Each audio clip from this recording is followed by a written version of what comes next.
Were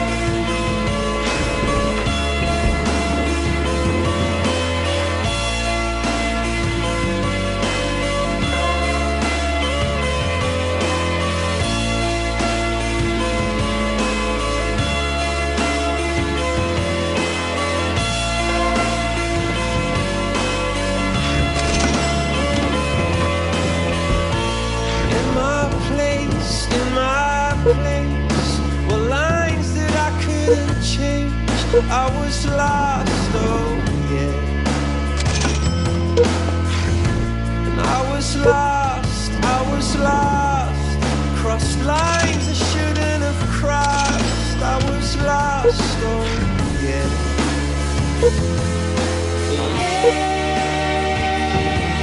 How long must you wait for? How long must you pay for it? Yeah. How long must you wait for it?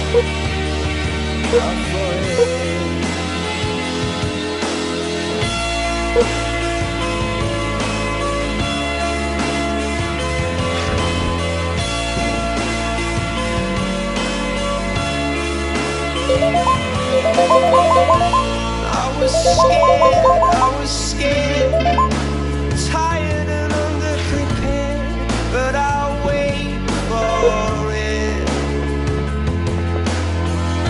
And if you go,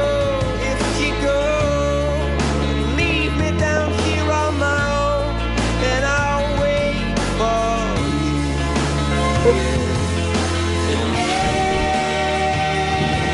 How long must you wait for it? Yeah. How long must you pay for it? Yeah. How long must you wait for it?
Hey, what's going on, my fellow idiots? Welcome back for another episode of Idiot Proof Cooking.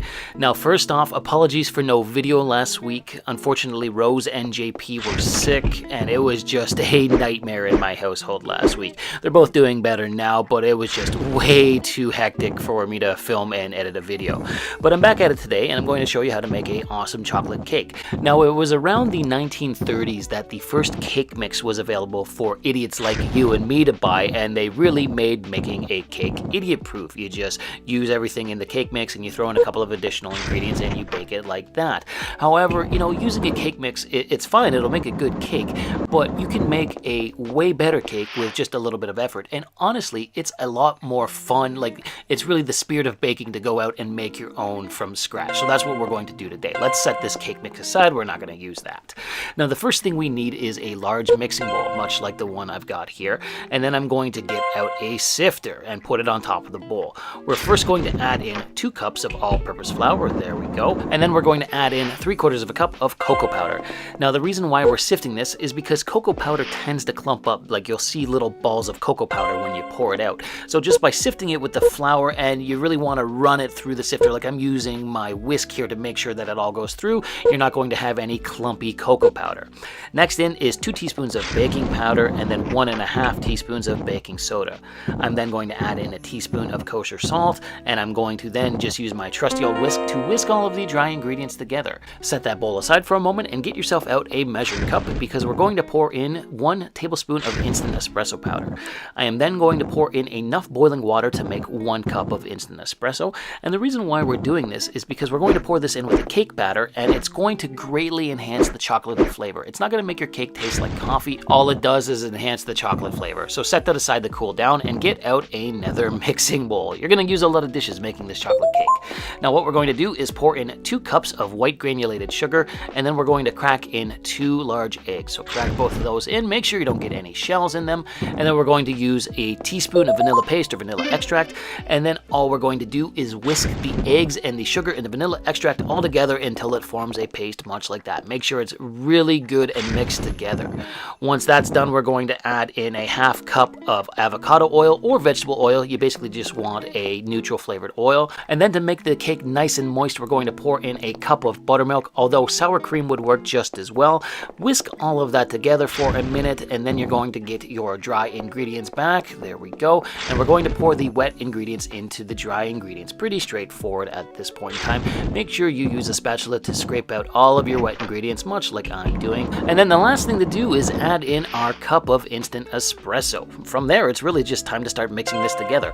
Now, I would recommend using a whisk or a wooden spoon. I used my rubber spatula here, and as you can see, it was kind of a pain to mix. It took a lot longer. It didn't really want to mix properly, so I ended up just scraping the spatula off here. I didn't want to leave any of the batter on the spatula, obviously, and then I got out my whisk to really give this a good mixing together. You want to make sure that everything is thoroughly incorporated. You don't want any dry stuff left in. You don't want like a lumpy cake, obviously. Once that's all mixed, get out 2 9-inch cake pans, much like the new ones I have here, and we're going to line the bottoms with some parchment paper. Now, I cut circles out of parchment paper, and we're just going to spray the bottoms of the cake pans with some cooking spray here so that the parchment paper sticks to the bottom of it. Look at that. Perfect, perfect.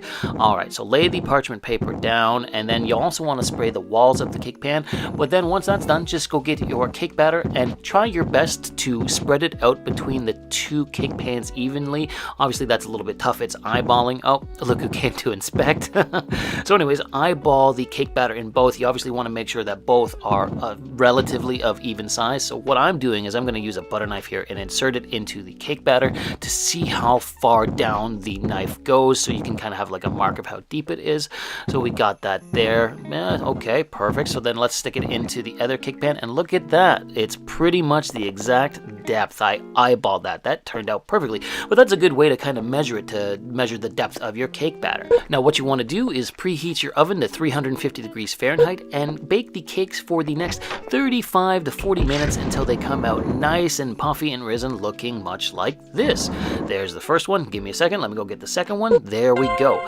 Now, to test to make sure they're baked all the way through, much like a lot of things we bake on the channel, insert a wooden